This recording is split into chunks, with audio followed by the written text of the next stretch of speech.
Well, first of all, you folks know that I'm ranking member of the former chairman of the Judiciary Committee. In that capacity, we deal with a lot of law enforcement pieces of legislation. We do a lot with law enforcement oversight. So I came to Davenport today, like I've done previously in Council Bluffs, previously in Marion, to get the views and updates on the problems facing law enforcement.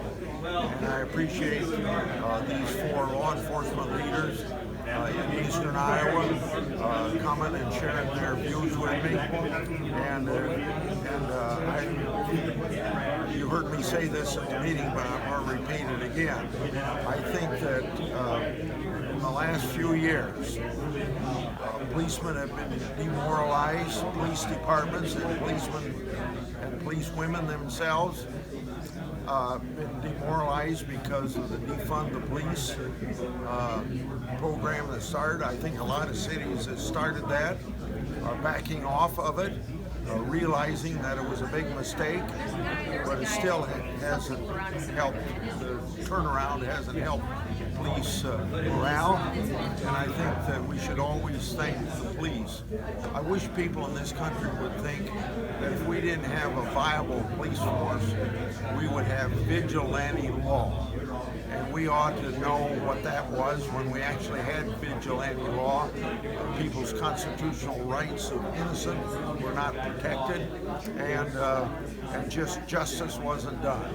So if you're going to have justice, you've got to have a strong law enforcement to do that. Now I'm ready for questions on Senator Grassley, so what do you take from these meetings, and then what happens when you get back to Washington, D.C.? I take from this meeting the number one problem is the difficulty of recruiting and not having the massive number of people that they used to be able to draw from to get qualified people in law enforcement.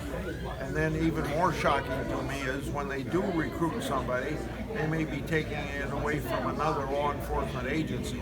So total, you might not be better off even if you fill a position in Davenport, but you take a position away from Marion, as an example. Is there anything you can do to offset that in any way? Well, first of all, I think it's the attitude that we express to policemen, that they ought to be expressing to our colleagues and our fellow citizens that police need to be respected. And how would it be if we didn't have police and law enforcement that was strong, doing their job, and then in turn express that to them. Now that's not legislation, but I do have this one bill that I put in with the senator from Nevada that would have increased money for recruitment and retention of law enforcement. Now that may not help Davenport because it's directed towards rural America, but it would still help a lot of places where maybe they even have more difficulties than we do here in Davenport. Senator, what's happening with your Eagles proposal? Could you kind of recap that for us? Yeah, thank you. First of all, this topic comes up when you have that awful school killing in Uvalde, and it happened also when you talk about Buffalo as an example, because it's just hard for us to digest how somebody could be this inhumane to fellow people, particularly killing young people. And particularly when you send your kids to school, you expect that's the safest place they can possibly be. It's a terrible situation, and it angers everybody, and it makes everybody sad, including me. The Eagles Act comes out of, by the way, the Eagle name for it comes from the mascot of the Parkland Florida killing, 2018. 13 people lost their lives, similar to what happened in Uvalde. Anyway, visiting with the families afterwards, came up with this idea to build on a program, extend the program that Secret Service has since 1998, where they can come in with expert judgment and training to teach other people how to recognize people that are a harm to themselves or a harm to the mass of society. And by that training, intervene. So the bill that I call the Eagles Act would extend that to school personnel. Get that whole protocol in each school so that teachers and personnel in the schools can recognize it and maybe stop the people that, like in Parkland, did this. Because, you know, he was recognized 30 or 40 times as having problems, but he was never intervened and sent to somebody for mental health issues. If he had been and gotten some treatment, his name would have been in the FBI database and he wouldn't be able to buy that gun. It's just one example. That's what the Eagles Act does. What's the status of that? What? What's the status? Okay, where's the that bill? status is that it's still in committee. If I ask unanimous consent to bring it up, I'm told that one senator, I don't want to name that senator, but he would object, not because he's against the bill, but he sees it building on a philosophy that he doesn't like or constituents of his do not like, that they don't want anything to do with policemen in school. Now, I don't buy that philosophy, and my bill doesn't have anything to do with putting policemen in the schools, but that's kind of what's holding it up. Senator, the local law enforcement officials talked about they are recovering more guns at the scene, and the Lynn County Attorney in particular asked about red flag laws. Do you support red flag laws? What can we do to keep guns at the street? Instead of telling you whether I'd support them or not, let me tell you how I would approach the issue.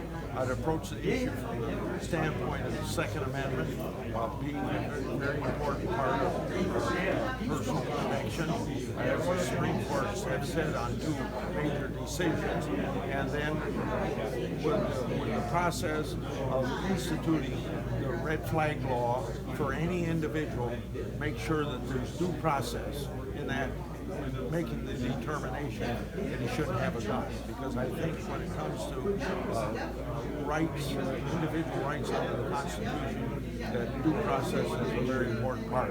Now, further answering your question, but maybe not really answering your question, is this, that I think that the red flag laws are going to be a major discussion between Cornyn and Murphy, the two people that have been assigned by the two leaders of the United States Senate, to see what sort of a bipartisan